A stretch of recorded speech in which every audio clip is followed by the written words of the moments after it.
ভারতের একজন ধনকুবের আছে, নাম শুনেছেন না? মুকেশ আম্বানি। ওনার স্ত্রী নীতা আম্বানি, আমি একটা নিউজে দেখলাম যে তিনি গোল্ড ওয়াটার খেয়েছেন। এক বোতল গোল্ড ওয়াটারের দাম মোস্ট লাইকলি $60,000, $60,000 এক বোতল গোল্ড ওয়াটার। কেন? এটা খেলে বার্ধক্যের ছাপ নাকি চেহারায় লাগে না। কিন্তু মানুষ যতই বয়স ধরে রাখতে চাক এই দুনিয়ার জামিনে, সে কি তার বয়স লুকাতে পারে? আমার কলিজা টুকরা সিলেট, আওয়াজ করে বলেন, এই দুনিয়ার জীবনে বয়সকে ধরে রাখা যাবে?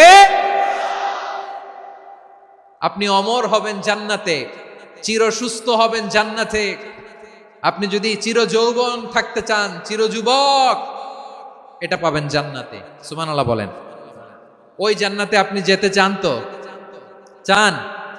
বদরের ময়দানে এই পাশে কোরাইশ, এই পাশে মুসলমানেরা, বিশ্বনবী জালামাই ভাষণ দিলেন, বললেন কুমু ইলা জান্নাতিন আরদুহাস সামাওয়াতি ওয়াল আরদ, যে জান্নাত আকাশ জমিন বিস্তৃত। তোমরা দেখতে পাচ্ছ এটা বদরের ময়দান না, এটা আল্লাহর জান্নাত। আওয়াজ করে পড়েন আল্লাহু আকবার। বিশ্বনবী বললেন ছোট ওই জান্নাতের দিকে, যে জান্নাতের বিস্তৃতি আকাশ জমিন বিস্তৃত। বিশ্বনবীর এই কথা শোনার পরে এক আনসারী সাহাবী সাইয়েদনা উমাইর ইবনুল হুমাম রাদিয়াল্লাহু তাআলা আনহু খেজুর খাচ্ছিলেন। তিনি বিশ্বনবীর দিকে তাকিয়ে কথা শুনছেন আর খেজুর খাচ্ছেন।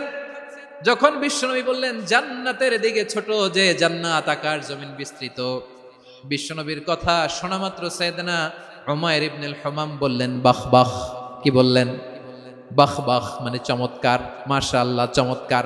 আমরা ইদানিং কালে চমৎকার কিছু দেখলে ইংরেজিতে বলে ফেলি না, ওয়াও ওয়াও, বাহ বাহ, মাশাআল্লাহ। বিশ্বনবী বললেন মা ইয়াহমিলুকা আলা কওলিকা বাহ বাহ ইয়া উমাইর। ও উমাইর, আমার এই কথা শুনে তুমি কেন বললা বাহ বাহ, চমৎকার চমৎকার কেন বললা?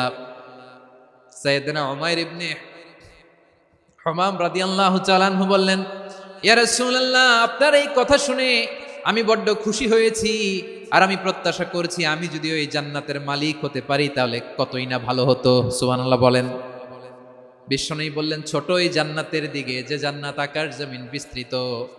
আপনার এই চমৎকার মুখনিসৃত কথা শুনে আমার হৃদয়ের মধ্যে জান্নাতি হওয়ার বাসনা জেগে উঠলো, এজন্য বলেছি বাহ বাহ, আমি যদি ওই জান্নাতে যেতে পারতাম কতই না ভালো হতো। উমাইরের কথা শুনে বিশ্বনবী বললেন ঠিক আছে উমাইর, জান্নাতে ঢোকার জন্য, এই জান্নাতের অধিবাসী হওয়ার জন্য যেহেতু তোমার এত আকাঙ্ক্ষা, আমি বলে দিলাম আনতা মিন আহলিহা, তুমি আল্লাহর ওই জান্নাতের অধিবাসী হবা।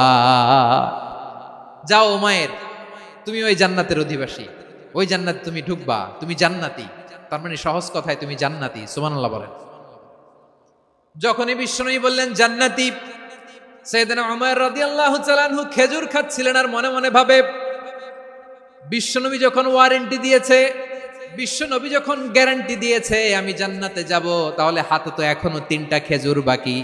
এই 3টা খেজুর যদি খাই তাহলে জান্নাতে ঢুকতে দেরি হয়ে যাবে। সুবহানাল্লাহ পড়েন। হাতে কয়টা খেজুর? 3টা খেজুর। বিশ্বনবী বললেন উমাইর আনতা মিন আহলিহা, তুমি ওই জান্নাতের অধিবাসী, তুমি জান্নাতি।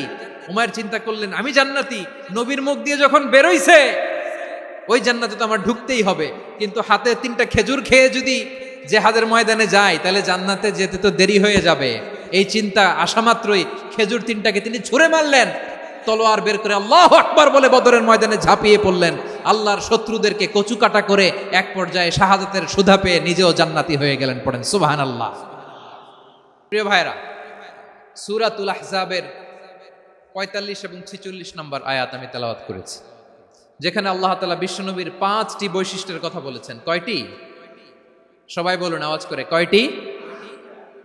5টি বৈশিষ্ট্যের কথা আল্লাহ তাআলা এই আয়াত দুটিতে উল্লেখ করেছেন। বিশ্বনবী সাল্লাল্লাহু আলাইহি ওয়াসাল্লামের জীবনী, ওনার বায়োগ্রাফি নিয়ে কথা বলাটা দুষ্কর, কারণ এটার কোনো শেষ নাই, কুল নাই, কিনারা নাই, বিয়ন্ডলেস, বাউন্ডলেস, বটমলেস। সুবহানাল্লাহ বলেন। কারণ তিনি তো এমন নবী যিনি হ্যাঁ বললে এটা শরীয়তে হালাল হয়ে যায়। নবীর মুখ দিয়ে যদি বেরোয় হ্যাঁ, নাম, ইয়েস, তাহলে এটা হালাল। ঠিক কিনা বলেন? এ নবীর মুখ দিয়ে যদি না বের হয় যে না, নো, তাহলে এটা শরীয়তে হারাম হয়ে যায়। কেমন নবী আমরা পেয়েছি, যিনি হ্যাঁ বললে হালাল, না বললে হারাম, যিনি সাব্বাবা এই আঙ্গুলি উপরের দিকে উঁচু করলে চাঁদ ভেঙে 2 টুকরা হয়ে যায়, যে নবী জমিন থেকে পা উঁচু করলে আল্লাহর আরশে মেরাজে চলে যায়, এমন নবীর উম্মত আমরা হয়েছি। যে নবীকে বাদ দিলে কোরআন বোঝা যায় না, কারণ এ নবীর উপরই কোরআন নাজিল করেছে কে?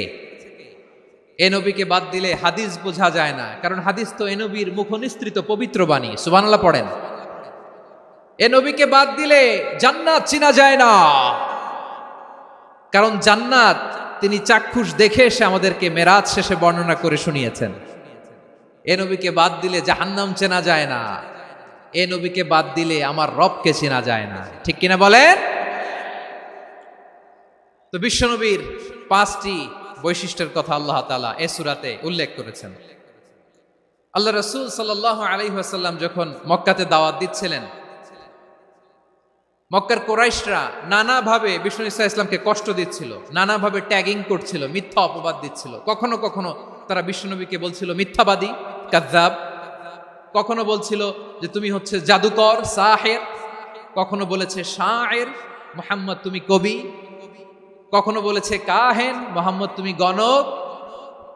এবং কখনো বলেছে মুহাম্মদ তুমি হচ্ছে মাজনুন, মানে পাগল। আওয়াজ করে সবাই পড়ুন নাউযু বিল্লাহি মিন যালিক। তাহলে বিশ্বনবীকে মৌলিকভাবে এই 5টি অপবাদ দিয়েছে। আমার কলেজা টুকরা সিলেটের ভাইরা, বিশ্বনবীর ব্যাপারে মিথ্যা অপবাদ মৌলিকভাবে দিয়েছে কয়টি? 5টি। বলেছে তুমি মিথ্যাবাদী, বলেছে তুমি গণক, তুমি কবি, তুমি পাগল, তুমি জাদুকর।